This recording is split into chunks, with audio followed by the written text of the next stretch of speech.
নমস্কার, আমি প্রিয়াঙ্কা। সবাই কেমন আছেন? আর সকালটা শুরু করলাম ঠাকুর প্রণাম দিয়ে। তারপর এক কাপ চা নিয়ে বসে পড়েছি। চা খেতে খেতে দেখলাম বাইরে নোংরা ফেলানোর গাড়ি এসে গেছে, তাই বর গেল নোংরা ফেলতে। আমি চা খেয়ে এবার রান্নাঘরের দিকে গেলাম। আমরা যারা হাউস ওয়াইফ তারা তো জানেন প্রত্যেক দিন আমাদের একই রকমের কাজ। সেই সকাল থেকে উঠে রান্না বান্না, বাড়ির যাবতীয় কাজ। এই সব কিছুর কাজের মধ্যেও কিন্তু নিজেদেরকে ভালো রাখাটা ভীষণ জরুরি। নিজের ভালো লাগাগুলো তুলে ধরাটাও খুব জরুরি। আমাদের জগৎটা তো এই ছোট্ট বলুন, এই বাড়ির মধ্যেই থাকি। তার মাঝেও যদি একটু বাইরে কখনো বেরোনো হয় তাহলে মনটা খুব ভালো হয়ে যায়।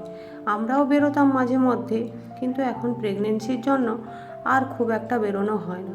খুব একটা বলছি কি, প্রায় একদমই এখন বেরোনো হয় না। নাহলে আগে কাছে পিঠে ঘুরে আসতাম, মনটা বেশ ভালো হতো। তাই বাড়ির মধ্যেও কি করে নিজেকে ভালো রাখা যায় সেই চেষ্টাই সবসময় করি। আজকে উঠে ভাবলাম কি খাবো, তাই ডিমের ভুজিয়া বানাচ্ছি। ওই একটা পেঁয়াজ, একটা টমেটো আর কাঁচা লঙ্কা দিয়েছি, একটু ঝাল ঝাল করে বানাচ্ছি। আর 4টে ডিম নিয়েছি, দুজন খাবো তো ওতেই হয়ে যাবে। ভাবছি আজকের একটু ভুজিয়া বানিয়ে মুড়ি খাবো। এটা খুব সহজেই বানানো যায়, একবার বানিয়ে দেখবেন। খুব সহজ রেসিপিটা। আমার এই রান্না করাটাও প্রায় একটা শখের মতো, বেশ ভালো লাগে। আগে শখ ছিল, এখন তো প্রত্যেক দিন করতেই হয় নিজেদের খাওয়ার জন্য। সময় পেলে মাঝে মধ্যে একটু গল্পের বইও পড়ি। আর এখন এই ভিডিওগুলির মাধ্যমে সব কিছু ক্যামেরাবন্দি করে রাখছি। প্রেগনেন্সির সময়টা তো আর ফিরে আসবে না, তাই এগুলোকে ধরে রাখছি ক্যামেরার মাধ্যমে, পরে যাতে দেখতে পাই। এই ভিডিওগুলির মাধ্যমে আমি কিছুটা সময় কাটিয়ে নিচ্ছি, বেশ ভালোই লাগছে। অনেকটা সময়ও পাচ্ছি ভিডিও করে, বেশ আনন্দও লাগছে আপনাদের সাথে গল্প করে। বেশ সময়টা বেশ ভালোই কাটছে। এদিকে আমার ডিমের ভুজিয়াটা প্রায় হয়ে আসলো। সারাটা দিন খুব একা একা লাগে। কাজের মাধ্যমে যতটুকু সময় থাকি বেশ ভালো লাগে, তারপরে একা একা খুব একটা ভালো লাগে না। এখন তো বাড়িতে একদমই বসে গেছি, তাই আর কিছুই ভালো লাগে না।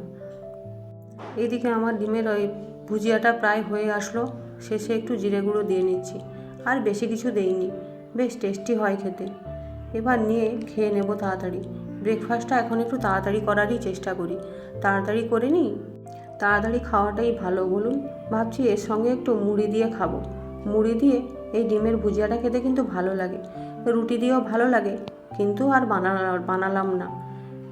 নিজেকে তো করতে হবে, তাই আর বানালাম না।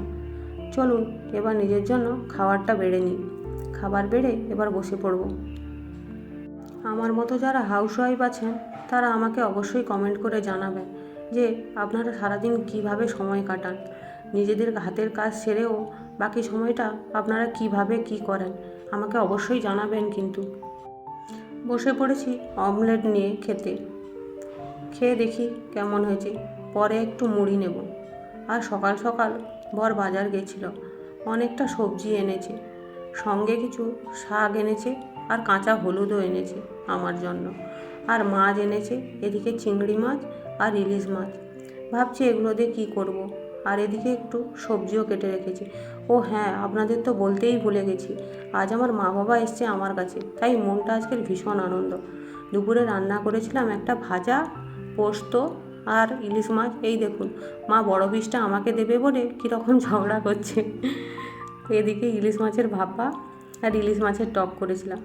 ব্যাস, আর কিছু বানাইনি। এটা দিয়েই আজকে দুপুরের লাঞ্চটা সারবো। ইলিশ মাছটা মা সব থেকে বড় পিসটা আমাকে দেবে বলে রীতিমতো আমার সাথে ঝগড়া শুরু করলো। যাই হোক, এবার আমরা খাওয়া দাওয়ার পর্বটা এখানেই সেরে নিই।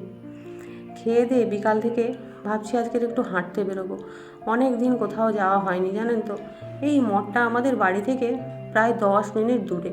বাড়ি বলতে যেখানে থাকি আমরা, ওখান থেকে 10 মিনিট দূরে। মা বাবাকে নিয়ে তাই বেরিয়ে পড়লাম বিকেলে একটু হাঁটার জন্য।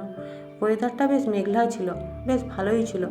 বৃষ্টি হয়নি, তবু মাঝে মাঝে ভয় করছিল যদি বৃষ্টি আসে তাহলে তো আমি কোথাও যেতে পারবো না, ভিজে যাব। মঠের পরিবেশটা এতটাই সুন্দর, আপনাদের কি বলবো। আগে প্রেগনেন্সির আগে আমি প্রায়ই যেতাম, ওখানে গিয়ে বসতাম। এত মনোরম সুন্দর পরিবেশ, মনটা বেশ শান্ত হয়ে যেত। ভীষণই ভালো জায়গা। আর ওখানে প্রার্থনা হয় সন্ধ্যে থেকে, খুবই ভালো লাগে।